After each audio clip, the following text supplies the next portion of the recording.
Hello नमस्कार दोस्तों। आज चलते हैं एक नई कहानी की ओर और सुनाते हैं मैं आपको एक आलसी लड़के की कहानी। एक बहुत ही भोला भाला सा आलसी लड़का था। वह कोई काम नहीं करना चाहता था, बस खाना खाता, घूमता और सोते रहता था। एक दिन उसे किसी ने बताया कि एक आश्रम है जहाँ पर कुछ नहीं करना पड़ता है और हर दिन 2 समय का खाना और नाश्ता मिलता है। तुम वहाँ जा कर के रहो। उस आलसी लड़के ने सोचा कि ये तो बहुत ही बढ़िया है और वह उस आश्रम में जाकर रहने को सोचा। और फिर वह भोला भाला आलसी लड़का अपना सारा सांसारिक जीवन छोड़कर उस आश्रम में जाकर रहने लगा। आश्रम में गुरुजी रहते थे। वह कुछ समय सबको प्रवचन देते हैं। वह आलसी लड़का सुनता था, बाकी समय आराम करता था और फिर भर पेट खाना खाकर सो जाता था।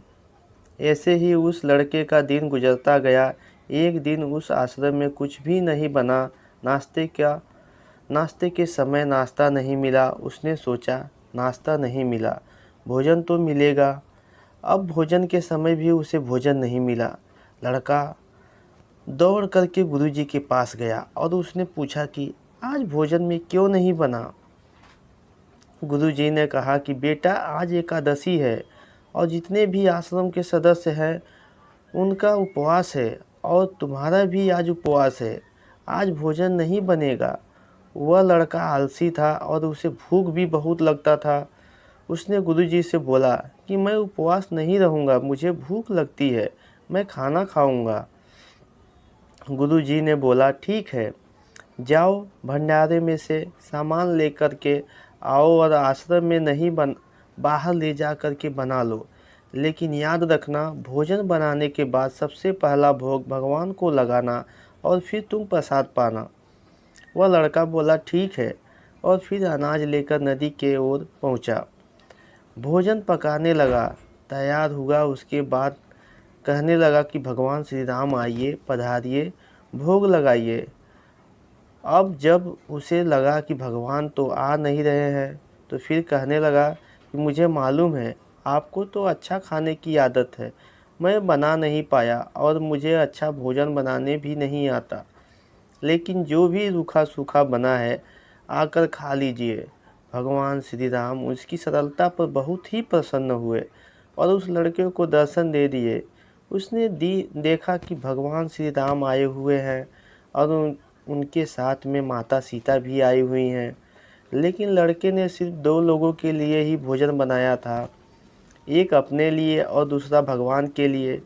और अब क्योंकि भगवान के साथ माता सीता भी आई हुई थी तो उसने उस भोजन को माता सीता और भगवान के सामने ग्रहण करने के लिए रख दिया।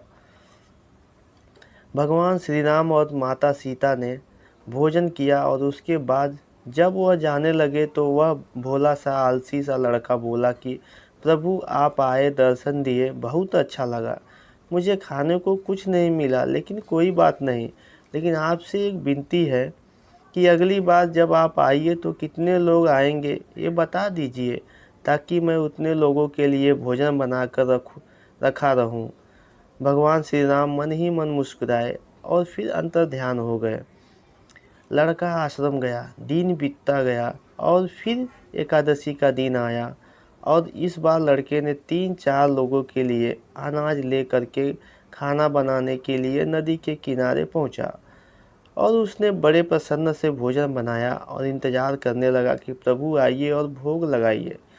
इस बार लड़का देखता है कि भगवान श्री राम पूरा राम दरबार लेकर के आए, जैसे माता सीता, लक्ष्मण, भरत, हनुमान जी और सभी लोग। लड़के ने 3-4 लोगों का भोजन बनाया था और इस बार भी भोजन कम पड़ गया। लड़के ने निराश होकर भोजन को प्रभु के आगे रख दिया। उन्होंने भोजन किया और फिर चले गए और इस बार भी लड़का भी फिर से भूखा रह गया। अब लड़का फिर आश्रम गया, दिन बीतता गया और फिर एकादशी का दिन आया। इस बार लड़के ने दिमाग लगाया, इस बार ज़्यादा भोजन लेके जाएंगे और इस बार गुरुजी से कहने लगा कि गुरुजी, मुझे इस बार थोड़ा ज़्यादा अनाज दीजिए। गुरुजी सोचने लगे कि यह इतना अनाज का करता क्या है, कहीं इसे बेचता तो नहीं है। फिर उन्होंने कहा कि ठीक है, भूख से परेशान रहता है। लड़के ने कहा कि नहीं गुरुजी, मैं भूख से परेशान नहीं रहता हूँ। प्रभु के साथ बहुत लोग आते हैं, उनको भी तो भोजन कराना पड़ता है। गुरुजी को लगा कि लड़का पागल हो गया है, लेकिन गुरुजी ने सोचा कि चलो एक बार चलकर देखते ही हैं कि लड़का इस अनाज का करता क्या है। वह भोला सा लड़का अनाज ले करके नदी के किनारे पहुंचा और इस बार भोजन बनाया नहीं। उसने सोचा कि प्रभु इस बार भोजन नहीं बनाया। उसने सोचा कि प्रभु हर बार ज़्यादा लोगों को ले करके आते हैं, इस बार वह जितने भी आएंगे खुद बना करके भोग लगा लेंगे। और फिर प्रेम से प्रभु को बुलाने लगा। गुरु जी ये सब चुप छुप कर देख रहे थे कि ये भोजन तो बनाया नहीं और प्रभु को बुला रहा है। लेकिन लड़के ने देखा कि इस बार प्रभु के साथ बहुत से लोग आए हुए हैं, तो उसने प्रभु के सामने हाथ जोड़ करके कहा कि प्रभु माफ़ करना, आप बहुत सारे लोग आते हैं, मुझे संख्या पता नहीं होती है और मेरी हिम्मत भी नहीं होती कि इतने सारे लोगों के लिए भोजन बनाऊं। आप स्वयं आइए, बनाइए, खाइए और भोग लगाइए। प्रभु मुस्कुराते हैं और अपने साथ आए सभी लोगों के साथ मिलकर करके भोजन बनाते हैं।